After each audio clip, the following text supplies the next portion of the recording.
Boa noite, meus amados irmãos, boa noite aos nossos queridos do Face. Nós estamos aqui mais uma vez para nós continuarmos estudando a carta, o Evangelho de João. E o Evangelho de João tem muito a nos ensinar, o Evangelho de João tem muito a acrescentar na nossa vida, tanto como pessoa, como coletivo, como grupo. Então é importante nós estudarmos o Evangelho de João, porque ele é um Evangelho diferenciado dos demais. É um evangelho que tem um conteúdo mais profundo e ele aborda alguns temas que os outros três, Mateus, Marcos e Lucas, eles quando citam de um modo mais resumido. Então o Evangelho de João trata com propriedade algumas coisas que vale a pena nós prestarmos atenção, nós colocarmos nossos olhos e nós então pensarmos um pouco sobre isso. Eu venho dizendo já algumas quintas-feiras que João ele pega 7 grandes milagres de Jesus e 7 grandes falas que Jesus disse, tipo eu sou, e aplicou esse eu sou algumas coisas, e João então enfatiza muito isso, que é o que nós estamos vendo. A nossa dificuldade é porque nós estamos vendo um fato, mas que esse é o pano de fundo, o que estava por trás dessas expressões de Jesus, não faz parte da nossa cultura, não faz parte do nosso modo de ver a vida, não faz parte do modo como nós vemos as pessoas, como nós vemos a existência, como nós nos relacionamos com o existir. Então para nós fica desconexo, para nós fica descontextualizado, porque a gente crê nisso porque a gente é condicionado a crermos, mas a gente não consegue aplicar isso aos nossos dias, nós não conseguimos aplicar isso à nossa devoção, ao nosso modo de agir religioso.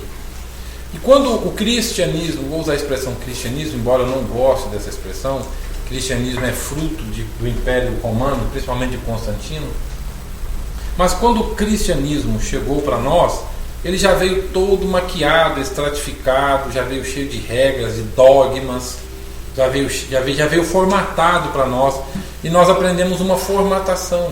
Aquela beleza do evangelho puro, do evangelho simples, daquele evangelho desacorrentado, que desacorrenta ao invés de acorrentar, ele foi deixado para trás e nós pegamos um pacote.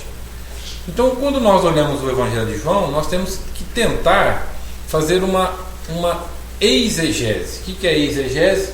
Exegese é o contrário de exegese. Exegese é quando nós olhamos para um texto, e nós olhamos para o conteúdo e nós tiramos de dentro para fora.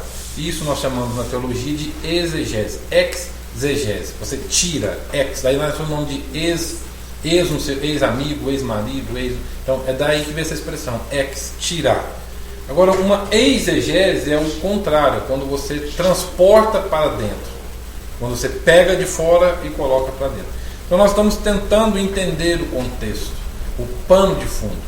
Então nós precisamos aprender a entender o pano de fundo. É isso que eu tenho tentado ensinar para vocês, que qualquer texto da Bíblia nós não podemos pegar um versículo isolado, porque nós aprendemos que a parcionar as escrituras, nós aprendemos a fracionar, ficar pegando frações das escrituras.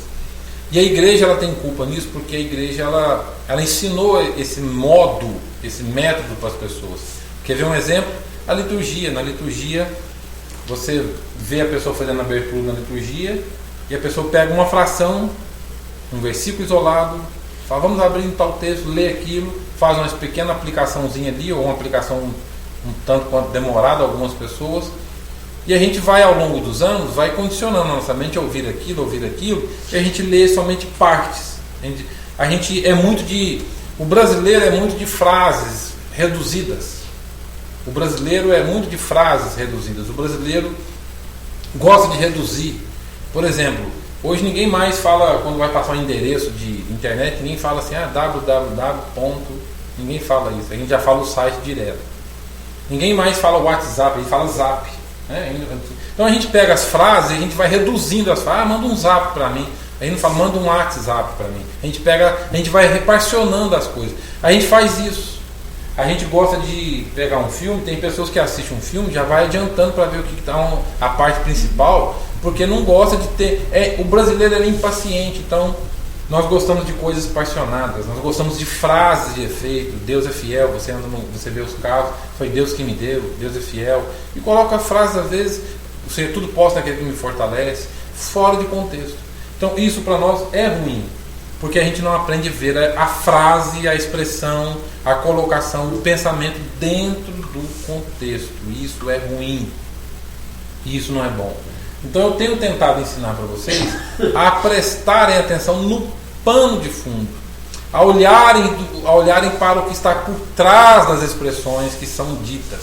Então nós gostamos de pincelar frases e nós não pensamos no que está por trás disso. Então é uma questão de hermenêutica, né? Você lê o texto e você considerar o pano de fundo. Você precisa fazer isso. Chama interpretação de texto. Isso para nós brasileiros é difícil, tanto é que no vestibular, quando chega a interpretação de texto, é uma das coisas mais difíceis para os vestibulandos, justamente por essa questão de interpretar o texto. A gente começa a ler uma coisa, quando chega no meio, esqueceu o que já estava lá no começo. Aí tem que voltar para chegar, quando chegar no começo, volta, esqueceu o que estava no meio. E fica esse negócio. A gente não consegue criar uma linha de raciocínio. Isso é ruim, isso é prejudicial para nós. Pois bem, dentro das sete expressões que Jesus usa, que João pincelou e João colocou aqui, uma delas é aquele versículo batido, muito conhecido. Vamos lá, João capítulo 14. Eu tenho certeza que alguém já até definiu qual que é o texto. João capítulo 14, versículo 6. Não é isso? Então, esse texto, ele pincelando ele fora de contexto, ele fica uma expressão religiosa. João 14, 6, respondeu-lhe Jesus: eu sou o caminho e a verdade e a vida. Ninguém vem ao Pai senão por mim. Essa é uma das 7 expressões que Jesus usou. Não é isso? Jesus usou essa expressão, eu sou. Não é isso? Pois bem, vamos tentar entender o pano de fundo, para nós podermos então condicionarmos a nossa mente dentro da realidade no qual essa expressão foi usada, ou na qual essa expressão foi usada. Eu sou o caminho. É um versículo isolado para nós, sim. Mas o que Jesus quis dizer com eu sou o caminho? Eu sou a verdade e sou a vida. Nós aprendemos de tanto bater na tecla, de ficar expondo algumas expressões da Bíblia, elas não têm sentido para nós mais, porque elas já ficaram caricatas. Por exemplo, o Salmo 91, o Salmo 23, a gente não consegue mais ler esses textos, João 3,16, João 14,6, e ver o sentido espiritual delas, porque nós já estamos familiarizados, habituados tanto com essas expressões, que elas não falam com a gente mais. O Salmo 23, o João 14,6, mas tem um pano de fundo. E é o que eu vou tentar fazer com vocês aqui essa noite. Mostrar o pano de fundo do porquê que Jesus disse isso. Por que Jesus usou essa expressão? Eu sou o caminho, eu sou a verdade e eu sou a vida. Pois bem, João, ele foi muito influenciado pela filosofia, principalmente a filosofia de Heráclito. João, ele está tentando o tempo todo, ele está equacionando filosofia e teologia. Ele está, embora João seja assim, quando eu digo superficial, estou dizendo que João não é profundo como Paulo foi em termos de teologia, mas João, ele está tentando equacionar, equilibrar, mostrar que existe equilíbrio entre a filosofia e entre a teologia. E então, tanto é que no capítulo 1 ele diz, no princípio era o verbo, eu expliquei isso aqui, não vou ficar me repetindo, mas ele disse, eu sou, Jesus dizendo, no princípio era o verbo, o logos. Ele pegou essa ideia emprestada de Heráclito. Heráclito foi um filósofo 500 anos antes de Cristo, que influenciou muito aquela região, principalmente a Grécia, a Palestina. Ele influenciou muito. Heráclito foi autor de algumas frases interessantes, por exemplo, ser ou não ser. A gente acha que foi Shakespeare, William Shakespeare, quem disse essa frase, ser ou não ser, e não foi Heráclito quem disse. Só que Heráclito pensou o que é o ser, o que é o não ser ou não ser, em termos de filosofia. Nós estamos acostumados a ouvir isso em termos de arte, de interpretação.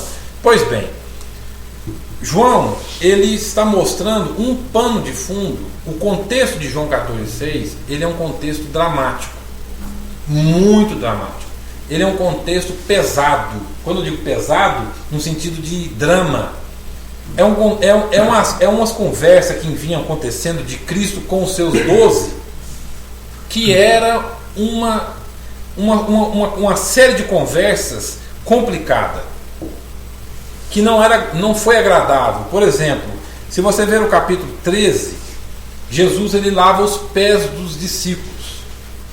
É o capítulo em que Jesus está anunciando a sua morte. A morte já estava sendo vista pelo retrovisor. E Jesus então ele começa a falar, e Jesus então ele lava os pés dos discípulos. E ao fazer isso, no capítulo 13, ao lavar os pés dos discípulos, no capítulo 13, no versículo 12 e 13, Jesus dá um exemplo de humildade. Aí, no versículo 13, ele diz assim: vós me chamais o mestre, veja que mestre está com M maiúsculo, pelo menos na minha versão está, e o Senhor. E dizeis bem, porque eu o sou. Ele repete de novo a expressão eu sou. Então isso é uma tônica no Evangelho de João. Aí ele entra dizendo: olha, aquele que humilha, aquele que lava os pés, etc. É uma questão de cultura, lavar os pés, é uma questão de humildade. Jesus então ele faz isso. Agora preste atenção. Quando Jesus fala da questão de lavar os pés, aí ele entra no assunto da morte. Então pegue a linha de raciocínio. É um momento, um contexto dramático. Aí ele começa a dizer: olha, vocês têm que lavar os pés uns dos outros, porque eu vos dei o exemplo, etc. e tal. Aí ele entra no assunto da morte, e ele diz assim no versículo 18: não fala a respeito de todos vós, pois eu conheço aquele que escolhi. É antes para que se cumpra a Escritura. 2 pontos. Agora preste atenção. Aquele que come do meu pão levantou contra mim o seu calcanhar. Ele está falando de Judas. O que significa levantou o calcanhar? Isso para nós não diz nada, porque isso aqui é uma informação que nós lemos e passamos batido. Mas o que significa quando Jesus diz: para que se cumpra a Escritura, o meu inimigo, ele levantou contra mim o seu calcanhar? O que significa isso? É literalmente levantar o calcanhar? Não.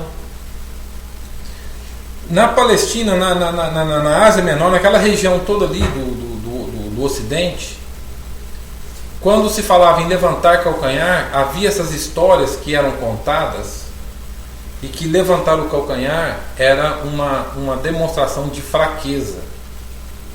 Vou dar alguns exemplos para vocês. É quando você dá uma oportunidade, é quando você abre uma brecha, uma oportunidade para você demonstrar a sua fraqueza. Como assim? Eu vou tentar explicar isso para vocês. Lembra do livro de Gênesis, quando Deus amaldiçoou a mulher, Adão e a serpente? E Deus diz assim: este te ferirá a cabeça e você lhe ferirá o calcanhar. Lembra disso? Este lhe ferirá a cabeça e você lhe ferirá o calcanhar. Então observe que o calcanhar era usado para demonstrar pontos vulneráveis. Pontos vulneráveis. Então quando ele diz assim: levantará o calcanhar, ele está dizendo assim: Judas, ele vai abrir uma oportunidade para Satanás entrar.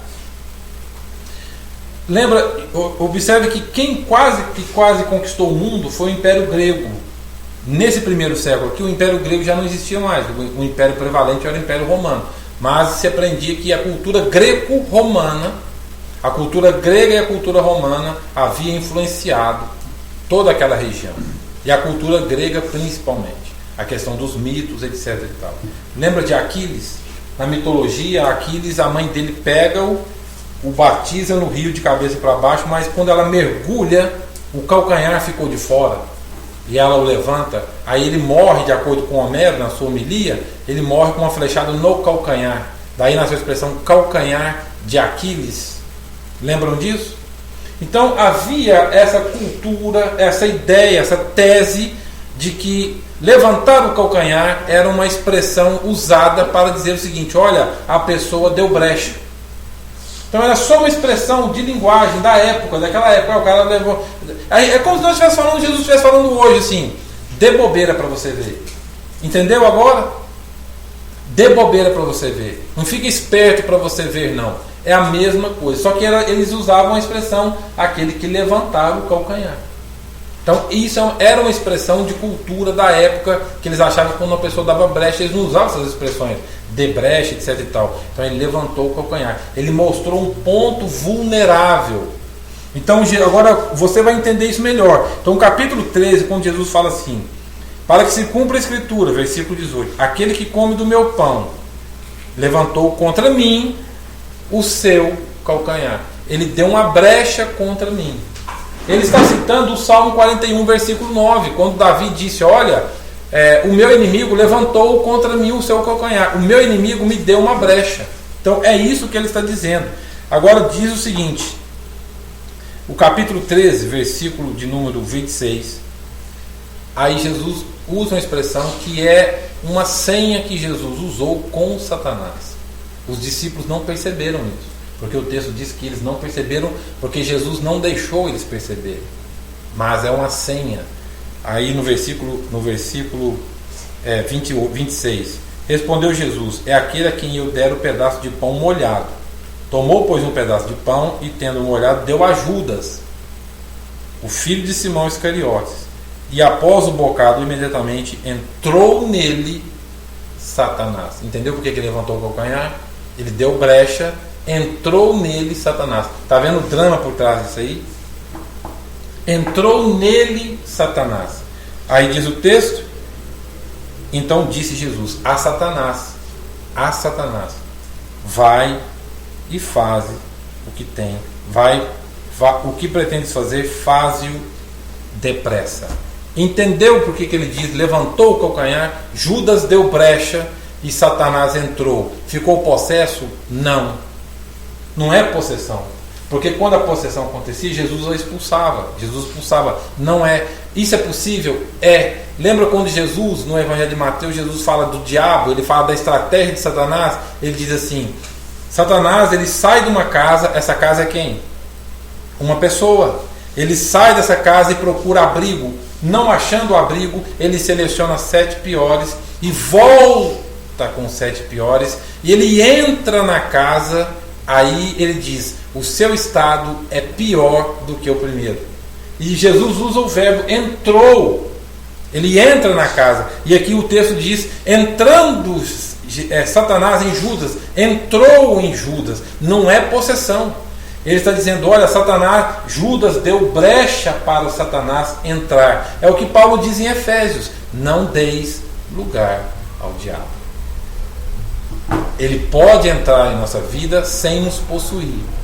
Isso é possível. Satanás, então, só que foi uma coisa dentro da soberania de Deus combinado. Porque Jesus disse: vai depressa e faz o que tens que fazer.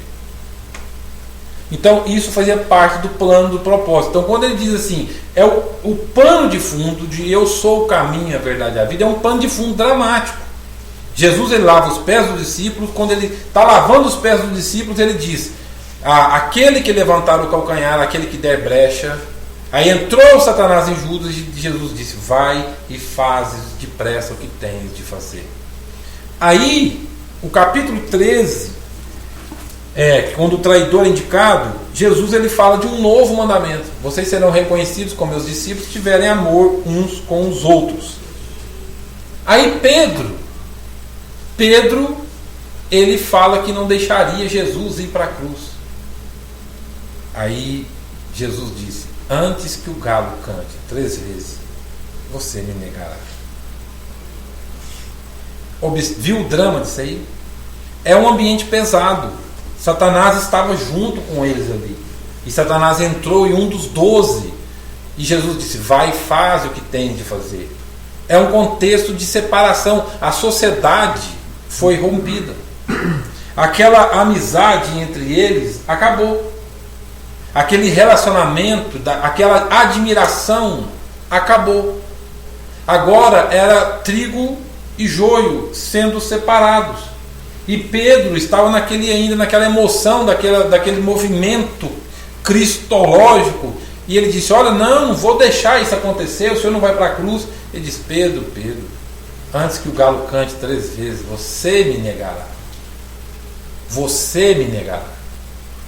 Aí bateu no coração deles uma incerteza. Mas espera aí, o homem lava os nossos pés, e ao lavar os nossos pés ele diz que Satanás entra em um dos nossos. Aí Satanás entrou e vai fazer uma cisão, fez uma cisão. Aí Pedro fala: não vou deixar o senhor ir para a cruz, nós precisamos do Senhor. Você vai me negar, Pedro. Você vai me negar. É dramático o pano de fundo disso aqui. Aí bateu uma insegurança no coração deles. Bateu uma insegurança no coração dos discípulos. Aí João entra no capítulo 14. Agora entra no capítulo 14 e diz assim: não se turbe, não se confunda, não nuble, não fique nublado, não fique escuro, não se turbe o vosso coração. Está vendo o drama disso aí? O pano de fundo dramático? Credes em Deus, crede também em mim. Aí Jesus ele começa a discursar: na casa de meu pai há muitas moradas. Se assim não fora, eu vou-lhe teria dito, pois vou preparar-vos lugar. O medo já estava no coração deles, porque Jesus diz: eu estou indo. E quando eu for e vos preparar lugar, voltarei e vos receberei para mim mesmo, para que eu, onde eu estou, estejais vós também. Versículo 4. E vós sabeis o caminho para onde vou. Vocês sabem o caminho para onde eu vou. Disse-lhes Tomé. Tomé era de uma precisão. Tomé entrou para a história como sendo o porta-voz da incredulidade. Deixa eu ver as feridas na tua mão. Tomé era o mais exegético, era o mais bíblico. Ele queria provas. Eu não vejo Tomé como sendo o pai da incredulidade. Pelo contrário, eu quero ver. Como é que eu vou crer em Jesus que não tem? Eu quero ver o negócio aí. Aí Tomé fez uma pergunta: eu não sei o caminho não. Tomé não acreditava em tudo que ouvia não. Tomé, ele diz no versículo aqui, versículo 4, versículo 5: disse-lhes Tomé: Senhor, não sabemos para onde vais, como saber o caminho? Nós não sabemos para onde o Senhor vai. Olha como é que Tomé era mais parrudo. Ele não tinha vergonha de perguntar não. Eu não sei como é que eu vou saber o caminho, não sabemos para onde o Senhor vai. Aí Jesus vem e dá uma resposta: eu sou o caminho, a verdade e a vida. Havia um ditado no primeiro século que dizia assim, você já deve ter ouvido esse ditado: todos os caminhos levam a Roma, porque Roma era tida como a cidade celestial, a cidade eterna. O romano acreditava que o império seria eterno. Aí todos os caminhos levam a Roma. Aí Jesus disse: nem todos os caminhos levam a Deus. Entenderam? Nem todos os caminhos levam a Deus. Eu sou o caminho. Porque Tomé disse: eu não sei para onde o Senhor vai. Qual que é o caminho? Porque nós não sabemos. E isso é uma coisa interessante, porque a religião na psicologia diz que os loucos constroem casas nas nuvens e os psiquiatras vivem do aluguel. Tem um ditado assim no meio da psicologia: os loucos constroem casas nas nuvens e os psicólogos, psiquiatras vivem do aluguel. A religião também faz isso, ela tem pedágios. Religião tem pedágio, ela faz pedágio. Olha, Jesus é o caminho, mas nós somos o pedágio. Para você vir daqui, você tem que fazer isso, fazer aquilo. E Jesus está quebrando esse conceito de que para se ser salvo, você tinha que ir para Roma, venerar o imperador romano. Aí Jesus disse: eu sou o caminho. Eu sou o caminho. Eu sou esse caminho que conduz a Deus. Isso aqui, o pano de fundo é um pano de fundo dramático. Ele diz: eu sou esse caminho. Enquanto se dizem que todos os caminhos levam a Roma, só há um caminho para Deus. Não é o rito religioso, não é vir peregrinando a Jerusalém, porque havia essa cultura de que você indo para Jerusalém, nós precisamos conhecer a história. Lembra da história das cruzadas? Porque havia essa lenda, desculpe, havia essa lenda de que indo para Jerusalém você já estava salvo. O Salmo 122. É o Salmo 122. É o 122 mesmo que diz, né? Alegrei-me quando me disseram, vamos à casa do Senhor. Os nossos pés pararam, ó Jerusalém, Jerusalém, cidade compacta. Havia já esse conceito de que indo para Jerusalém já se estava garantido, já tinha um pé lá dentro do céu. Então havia essa mística de que indo para Jerusalém já estava com uma metade lá dentro, e a outra metade quando você seguia a lei. E Jesus então disse: eu sou o caminho. Não é indo a Jerusalém, não é vindo para Jerusalém, não é nada disso. Então João, ele está... Semana passada eu expliquei aquela questão do pão, não foi? Porque isso para o judeu era muito importante. Aquela questão do quando Jesus diz: eu sou o pão da vida. Onde Jesus nasceu? Qual é o nome da cidade que Jesus nasceu? Belém. O que significa Belém? A casa do pão. São dois substantivos em hebraico: Beit e Lehem. Beit é casa e Lehem é pão. Beit Lehem, Belém. Então é a casa do pão. Isso para eles tinha significado, para nós não. Para nós não. Então Jesus, ele não está ensinando um caminho religioso.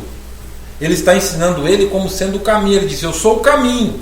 Aí João diz, João coloca isso proposital: eu sou a verdade. E isso na filosofia era complicado. Lembra quando Jesus estava sendo para ser crucificado? Pilatos pergunta para ele: o que é a verdade? A verdade não é um conceito. A verdade não é um tema abstrato. Ele diz: a verdade é uma pessoa. Eu sou a verdade. Não a oposição à mentira, mas eu sou a verdade. Eu sou a razão de ser de todo mundo. Então eu sou a verdade. Então ele diz: eu sou o caminho. A filosofia diz qual que é a verdade, para onde todos nós vamos. A filosofia prevalente do primeiro século dizia isso: para onde todos nós vamos. Eu sou a verdade. Mas não é uma verdade religiosa. Eu sou a verdade.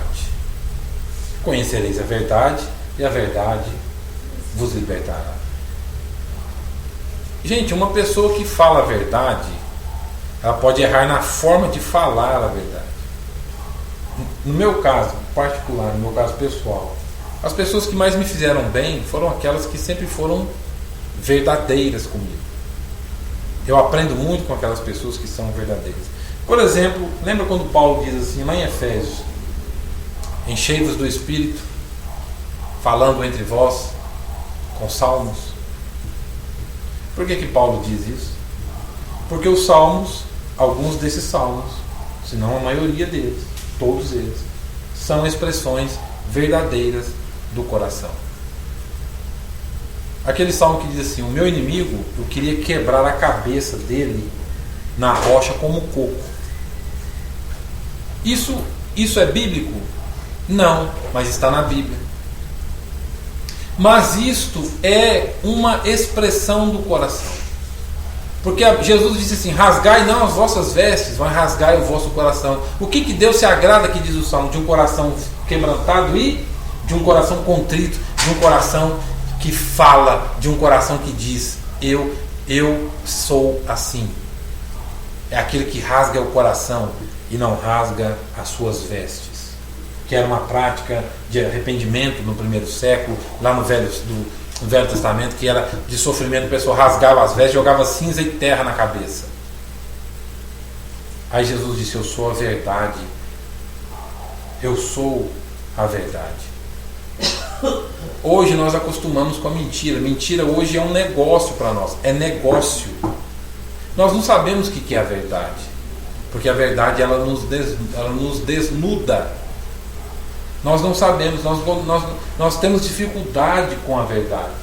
Eu falei semana passada, nós aprendemos a nos esconder atrás da mentira. Nós aprendemos a nos esconder atrás da mentira. Às vezes nós estamos mal, as coisas andam de mal a pior, mas nós escondemos. Como é que você está? Estou bem. Não está bem nada, mas nós escondemos atrás da mentira. Quando Jesus disse, esse povo me honra com os lábios, mas o coração está longe, longe. O diabo é o pai da mentira. Eu já disse isso aqui. Onde tem na Bíblia Satanás dizendo uma mentira, verbalizando uma mentira? Não tem. Mas é um modo de vida. Ele é pai da mentira não porque ele pronuncia mentiras, que ele conta mentiras. Não é isso.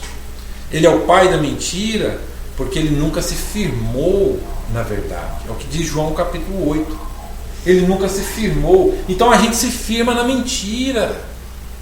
Nós nos firmamos na mentira, porque nós criamos redoma e nós vamos criando labirintos e nós vamos nos escondendo dentro deles, porque para nós é mais cômodo.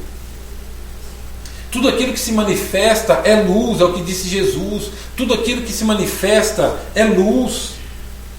Nós temos dificuldade de pôr a verdade, nós temos dificuldade de falar a verdade, e nós achamos que falar a verdade é ofender a pessoa, porque tem pessoas que são ignorantes. Elas dizem, eu falo a verdade mesmo, e acham que falar a verdade é ofender. Gente, relações com verdade gera segurança. Casamento, namoro, amizade, que você fala assim, pô, aquele cara é verdadeiro. A gente se sente ofendido, mas você sabe, pô, aquele cara fala a verdade, ele é verdadeiro. Essas pessoas são mais confiáveis do que aquelas que... Só que nós vinculamos coisas e profissões a mentira, como por exemplo política. Política. Nós estamos acostumados com a mentira, porque a gente sabe que político mente mesmo. Aí ele mente. Então nós estamos vinculados, nós estamos coexistindo com a mentira. Nós gostamos de coexistir com a mentira. Então você vê que Jesus disse, eu sou o caminho e eu sou a verdade. Aí depois ele diz, entendeu o pano de fundo? Os discípulos viram Satanás entrar em um dos 12. Jesus ia ser traído. Pedro nega Jesus. Tomé disse, nós não sabemos o caminho. Eles andaram 3 anos com Jesus. Um dia a máscara cai. Nós não sabemos para onde vai e nem sabemos o caminho. Isto foi a oração que Tomé fez aqui. Foi uma das orações mais genuínas que alguém poderia ter feito. Eu não sei o caminho, nem sei para onde o Senhor vai. É isso que nós temos que aprender. É falar as coisas como elas são. Deixar um pouco esse negócio, ó Deus augusto, maculado, Deus soberano, Deus isso, Deus aquilo, mas lá no fundo, a interrogação está lá, ó, pulsante, vibrante, pululante, está lá viva e eficaz. Lembra quando Jesus disse, tiveres fé? Sim, eu tenho, mas aumenta a nossa fé. Aumenta a nossa fé. Então nós temos que parar com essa religiosidade mentirosa. Nós temos que aprender com Tomé. Tomé disse, eu não sei para onde o Senhor vai e nem sei o caminho. Mostra-nos o caminho. Viu a dramaticidade? Aí Jesus disse, eu sou o caminho. Eu sou esse caminho. É por mim. Como é que se aplica isso hoje? Poxa, as pessoas estão procurando igrejas, achando que igreja, ser membro de igreja, ser batizado por imersão, por aspersão, seja o que é que seja, ou está na igreja A ou está na igreja B, se está salvo. Gente, isso não é garantia de salvação nenhuma, nunca foi. Nunca foi. Jesus disse, eu sou o caminho. Não é a religião que vocês vão fazer em volta de mim, do meu nome. Eu sou o caminho. É por mim. Ninguém vem. Ele disse, ninguém vai, não. Ele disse, ninguém vem ao Pai senão por mim. Eu sou o caminho. Eu sou a verdade. É em Cristo que a gente aprende a ser verdadeiro. Que a gente aprende a tirar as máscaras. Que a gente aprende a sermos como nós somos. A palavra hipócrita não combina com Cristo, que é aquela representação. E Jesus diz: sepulcro caiado, pintado por fora, mas por dentro está morto. E nós preferimos a religião da mentira, a religião dos moralismos, dos comportamentos, de uma padronização de pensamento, de linguajar, uma padronização de jargões. Nós gostamos disso, mas nós temos medo de falar com Deus em oração. Eu gosto de fazer isto, eu sinto bem em fazer isto, eu gosto de fazer isso. Uma vez eu tive uma experiência numa reunião de oração que eu nunca esqueci. Já participei de muita reunião de oração em monte, já fiz tanta coisa. Se um dia eu contar o que eu já fiz aqui, é muita coisa. Mas eu nunca esqueço da oração de um amigo meu. Nós estávamos orando e na oração ele disse: Deus, eu gosto de fumar. Eu gosto de fumar e não quero parar. E por favor, não me faça parar de fumar. Pô, para um crente padronizado, mimetizado, já com a mente estreita, acho estranho um negócio desse. É a mesma coisa que disser: eu não gosto de mentir, eu gosto de mentir, eu não quero, não me faça parar. Eu gosto de falar dos outros, eu não me faça parar. Isso é a oração. É o que Tomé fez. Eu não sei o caminho. Eu estou com o Senhor 3 anos, mas até hoje eu não sei. Não sei para onde o Senhor vai. E Jesus falou de tanto caminho, falou de tanta coisa. E Jesus fala e mostra: o céu abre, o Espírito desce, o morto levanta, o mudo fala, o cego enxerga, o pão transforma, a água transforma em vinho. O pão sustenta 5.000 pessoas com alguns pães e alguns peixes, paralítico anda, o homem da mão ressequida, e o cara viu 3 anos de milagre todo santo dia, de manhã, de tarde, de noite. Todo santo dia o cara viu milagres de manhã, de tarde e de noite. Aí no final, no apagar das luzes, já está fechando a porta, todo mundo foi embora, estamos só nós aqui. Aí ele me solta dizendo: eu não sei o caminho, eu não sei para onde vais, eu não sei. Aí Jesus disse: eu sou o caminho, a verdade, eu sou a vida. Existem 2 palavras para vida no grego: bios, vai nessa palavra biologia. Quando o grego quer falar de vida física, ele usa bio, vai nessa palavra biologia. Mas quando quer falar de vida existencial, vida no sentido pleno, vida como vida, que vale a pena ser vivida, vida, existir, fazer parte de um ecossistema, existir, saber que eu tenho um papel, eu faço parte de um projeto, de um plano, eu não estou aqui por um acaso. A Bíblia usa outra expressão, que é zoe. E no grego não é bios. Quando Jesus diz: eu sou o caminho, a verdade e a vida, não é bio, é zoe, que é esse existir.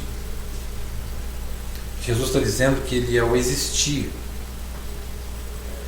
Não é existir biologicamente, mas eu sou a vida. Em Cristo a gente aprende que viver é bom, que viver vale a pena. É em Cristo que eu aprendo a escutá-lo dizer: Elias, vem para fora, venha sem medo, porque aqui é um ambiente de verdade.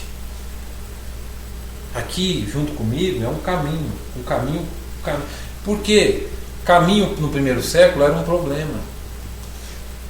Não é como a gente anda hoje. Hoje nós temos as nossas ruas todas iluminadas, pagamos iluminação, nós gastamos dinheiro para ter uma rua asfaltada, iluminada. Quem que não tem medo de você sair agora 11h30, meia-noite, meia-noite e meia, 1h sozinho? Está passando mal? Todo mundo tem medo, mesmo com toda claridade. Naquela época, gente, caminho era um problema. Caminho era um problema. Era tudo escuro.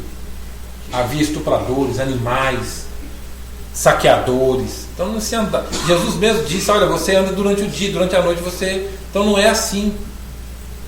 Então é Cristo dizendo: eu sou o caminho, esse lugar seguro, você pode andar despreocupado.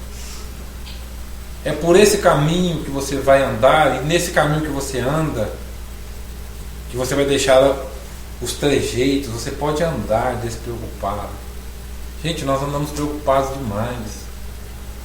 Nós andamos preocupados demais. Nossa vida é uma inquietação o tempo todo, um negócio estressante.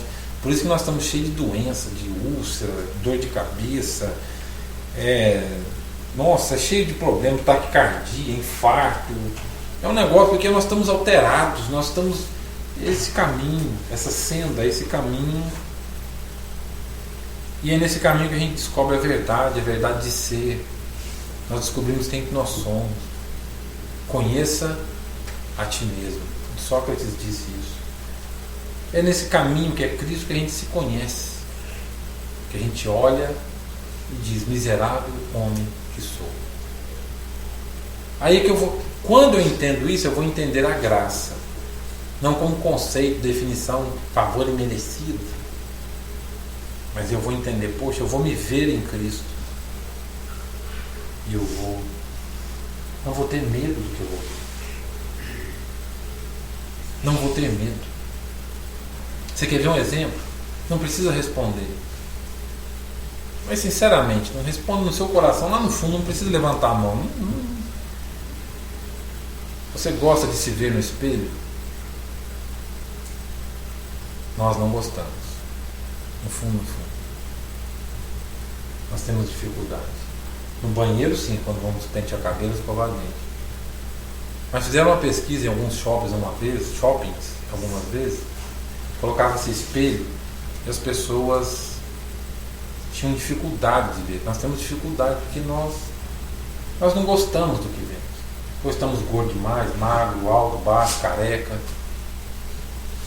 Nós temos dificuldade de nos ver no espelho. Por quê? Porque nós estamos vendo a verdade de quem que nós somos. Nós estamos vendo a verdade.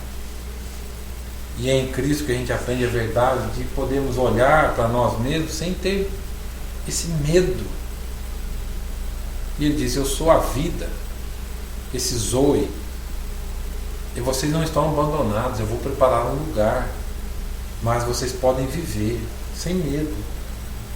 Então em Cristo a gente aprende que a vida vale a pena. Foi feita uma pesquisa que na UNB é uma faculdade em São Paulo, não é isso? Brasília, né? A UNB. Não sei se isso é verdade, foi uma pesquisa que eu vi essa semana. O índice de suicídio que acontece lá é impressionante. O índice de suicídio. Suicídio hoje é uma preocupação. Hoje é uma preocupação mais tônica, acentuada na psicologia e na medicina. O índice de suicídio. Nós nunca ouvimos tanto sobre suicídio como nos dias de hoje. Antigamente era raro você falar: o fulano suicidou. Era um caso aqui, alguns anos depois, outro ali. Hoje não. Hoje é um negócio mais crescente. Por quê? Porque as pessoas estão perdendo o prazer de viver. Só que a gente pegou uma verdade bíblica e a gente transformou isso numa coisa religiosa. E a religião diz que você, para ter vida, você tem que entrar no padrão. Aí você tem que fazer uma classe de catecúmenos, você tem que aceitar os dogmas da igreja. Se não aceitar os dogmas da igreja, se bem que a palavra dogma, de onde vem a expressão dogma? O que significa dogma? Dogma vem do grego de doxa, doken, doxa, que significa opinião. Aquilo que a gente acha que é uma verdade absoluta, nada mais é do que uma opinião. A gente fala: é um dogma da igreja. É uma opinião. tem que tomar cuidado com isso. Conhecereis a verdade e ela te libertará. Ela vai te libertar desses conceitos, dessas coisas, desses conceitos moralistas, dessas coisas. Gente, nós precisamos de liberdade. Nós precisamos de liberdade. Nós precisamos de vida. Eu sou a vida. Eu sou o caminho, a verdade e a vida. Eu posso ser livre e ter uma vida. O problema é que nós vinculamos vida com bem-estar. Nós vinculamos espiritualidade com bem-estar. Esse é o mal do brasileiro. O brasileiro, por ser muito místico, ele vincula bem-estar com espiritualidade. Não, ou então, para ter bem-estar, ele procura uma religião. Eu vou lá, vou dar o meu dízimo, vou pagar. A igreja, algumas igrejas não têm coragem de falar o real sentido do dízimo hoje, porque hoje é uma barganha, sem vergonha. Aí vincula-se espiritualidade com bem-estar, não tem nada a ver uma coisa com a outra. Espiritualidade, vida não tem a ver com bem-estar. Nós precisamos repensar isso aí. Mas o meu tempo já esgotou. E nós precisamos então entender que quando Jesus fala eu sou o caminho, não é um convite a uma denominação. A verdade não é uma verdade dogmática. E vida, nós precisamos pensar o que é vida. Vida é o prazer de existir, de ser. É aquilo que o cego disse. Quem ele era, eu não sei. Quando perguntaram, quem é que te curou? Ele disse, quem ele era, eu não sei. Mas eu sei que agora eu vejo. Quem ele era, eu não sei.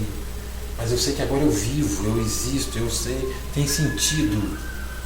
Quem é o Gadareno? Gente, o Gadareno é sempre uma história interessantíssima. Volta para a tua casa e conta para os seus o que Deus te fez. Isso é bonito, isso é vida. É você poder voltar para casa e contar, e se mostrar. Contar não é verbalizar, é se mostrar o que Deus fez. Isso é bonito demais. O problema é que a gente vincula Deus com não cortar o cabelo, não passar um batom, não falar só glória a Deus. É uma coisa chata. O glória a Deus, Deus seja louvado, é uns trem. Eu não vou, pelo amor de Deus, eu não vou falar isso não. Mas a gente vincula essas coisas. A beleza da vida a gente enfeiou com essas coisas. Não, porque existe um padrão. Nós padronizamos, robotizamos, lobotizamos pessoas. Isso é triste. Isso é triste. E Paulo lá em Gálatas, lembra? Nem a circuncisão é coisa alguma, mas o ser nova criatura. Isso é vida. 2 Coríntios capítulo 5, versículo 17, Paulo dizendo, se alguém está em Cristo, é nova. Esse zoe, essa vida, é uma nova vida, é uma nova criatura. Quem crê do seu interior fluirão rios de água viva. Vamos colocar de pé. Esse é o contexto de João 14,6. Eu sou o caminho, a verdade e a vida. Eu espero que você nunca mais olhe para esse texto dessa forma. Eu espero que você nunca mais olhe para esse texto dessa forma. E Jesus disse, ninguém vem ao Pai senão por mim. É por Cristo. Não é pela denominação, não é pela igreja. É por Cristo. É Ele, Cristo. Não é esse Cristo de calendário que fica assim com a mão assim. Esse Cristo de folha de calendário, ajoelhado assim, com aquele cabelo escovado, aquela barba bem feita, aquele Cristo sabe assim, aquele Cristo bonachão, né? Mas é o Cristo que é o caminho, que é a verdade e que é a vida. Vamos orar. Obrigado, Jesus, porque o Senhor tem prazer em nos edificar com a verdade. A verdade nós precisamos vivê-la, para vivermos bem conosco mesmo, para vivermos livres, desacorrentados, ó Deus, sem as amarras da religião. E ao vivermos bem conosco mesmo, iremos viver bem com o Senhor e com o próximo. E esse caminho, ele não é estreito, ele não é um caminho difícil, ele é só um caminho que a gente tem que ir deixando ao longo do caminhar coisas que precisam de serem deixadas. Mas é um caminho seguro.